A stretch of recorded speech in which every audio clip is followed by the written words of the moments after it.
여러분 안녕하십니까, 손원수입니다. 여러분들 그 유언장, 제가 예전에 한번 딸에게 유언을 남겼다 이런 그 에피소드로 한번 여러분 말씀드린 적이 있는데요. 오늘은 실제 있었던 케이스로 어떤 분이 유언장을 찢어버리고 난 뒤에 어떤 일이 벌어졌는지 여러분들께 좀 말씀을 드리려고 합니다. 유언장이 있다고 해서 반드시 프로베이트 코트에 가지 않고 재산을 미국에서 자녀분들이라든지 원하는 분들한테 넘겨줄 수 있는 건 아닙니다. 여러분, 그 돌아가신 분이 돌아가시기 전에 미리 재산을 잘 이렇게 넘겨주시려면, 상속을 하시려면, 증여라든지 상속을 하시려면 여러분 많이 들어보셨을 겁니다. 트러스트라고 하는 것을 만들어 두시는 게 사실은 가장 좋습니다. 그런데 이제 트러스트가 조금 비용도 많이 들고 이게 도대체 뭐가 뭔지 잘 모르겠다 이런 분들이 많이 계셔서 유언장만 가지고 안 되느냐 이렇게 물어보시는 분들이 많이 계시는데요. 유언장만 가지고 많은 경우에 해결이 됩니다. 그런데 재산이 또 엄청나게 많거나 또 물려받을 분들이 많이 계시고 이러면, 그다음에 일정한 금액 이상이 되면 주마다 이제 코트에, 프로베이트 코트라고 하죠, 재산을 나눠주는 코트에 가서 그 유언장에 있는 내용을 확인을 받아야 됩니다. 그래서 시간도 많이 걸리고 그 다음에 또 분쟁이 생길 수도 있기 때문에 유언장과 트러스트 같이 만들어 주시면 제일 좋고요. 최소한 유언장이라도 좀 만들어 주시면 좋겠다. 왜냐? 돌아가시면서 남아있는 자녀라든지 유족들한테 원하는 대로, 돌아가시는 분이 원하는 대로 이렇게 나눠줄 수가 있기 때문에 참 좋습니다. 그래서 두 가지 면에서 제가 좋다고 얘기하는데요. 돌아가신 망자라고 하죠. 사망하신 분의 뜻을 받들 수 있어서 좋고요. 그 다음에 두 번째는 살아계신 분들이 좀 편해집니다. 이런 의도를 가지셨으니까 우리가 이렇게 하면 되겠구나. 그런데 여러분, 실제 사례를 통해 가지고 과연 적법한 유언장이 얼마나 중요한가에 대해서 말씀을 드리겠습니다. 실제로 미국에서 있었던 경우인데, 남편이 그 첫 번째 부인이 마음에 안 들어서 재혼을 했어요. 이혼을 하고 다른 부인이랑, 두 번째 부인이랑 재혼을 했습니다. 그런데 첫 번째 부인과의 사이에서 자녀가 3명 있었어요.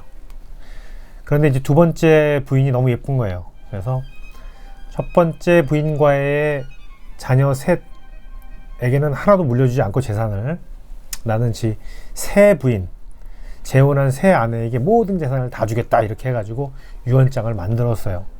유언장은 이제 주마다 또 유언장이 합법적이려면 요건이 있는데, 일리노이 같은 경우에는 문서화돼 있어야 되고 2명 이상 증인이 사인해야 되고 여러 가지, 또 유언장을 만들 때 아주 건전한 사운드한 마인드를 가지고 있어야 됩니다. 그런데 이 남편이 이제 그런 다 적법한 절차를 거쳐서 유언장을 만들었어요. 그래서 두 번째 부인이랑 이제 사이좋게 살다가 점점 다툼이 잦아진 거예요. 두 번째 부인이 이제 점점 미워지기 시작했어요. 첫 번째 부인보다 더 미워요.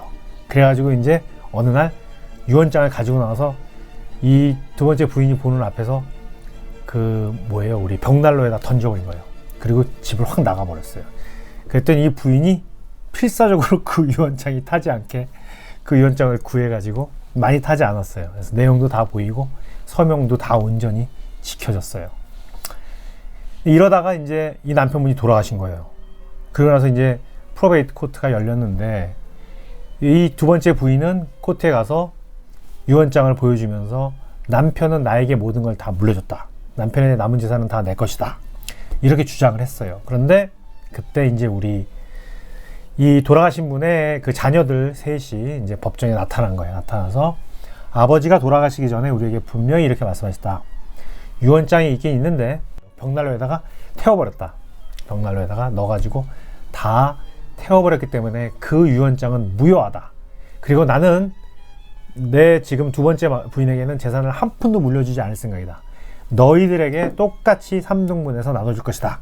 이렇게 아버지는 유언을 남겼다. 유언장은 없지만 이렇게 이제 코트가 그래서 그 재판을 하게 된 거예요. 과연 누구의 손을 들어줬을까요, 여러분? 사실은 세 자녀의 손을 들어줬어요. 이 남편이 살아있을 때 그 부인하고 싸워가지고 그 첫 번째 만들었던 그 유언장은 무효고, 그 다음에 자녀분들 얘기가 맞다. 하지만 재산은 자녀분 3명한테 가지 않았어요. 왜 그랬을까요, 여러분? 자, 첫 번째 유언장이 무효인 건 맞아요. 그렇죠? 무효이죠. 하지만 만약에 자녀분들한테 자녀 3명한테 재산을 남겨주고 싶었으면 그렇게 유언장을 만들었어야 돼요. 근데 이분은 유언장 없이 돌아가셨잖아요. 이제 그러면 유언장이 없으면 그런 상태를 인테스테이트라고 해요. 영어로 인테스테이트.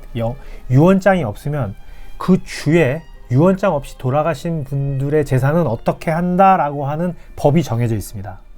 그런데 그 주에서는 법이 어떻게 되어 있었냐면 유언장 없이 돌아가신 분은 재산의 반을 부인이 가져가고 나머지 반을 자녀들이 나눠 갖는다 이렇게 되어 있었어요. 실제로 이 무효가 된 유언장을 들고 재판장에게 찾아간 그 부인은 전 재산을 다 가지지 못했지만 반을 차지했어요.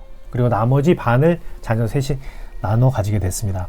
이거는 돌아가신 분의 뜻하고는 다르죠. 분명히 돌아가신 분은 이 미운 두 번째 부인에게 하나도 주고 싶지 않았으니까. 하지만 그분의 뜻대로 되지는 않았다. 그래서 유언장이 최종 만들어진 유언장이 참 중요하다 이런 말씀 드리면서 오늘 말씀 마무리 드리도록 하겠습니다. 대단히 감사합니다.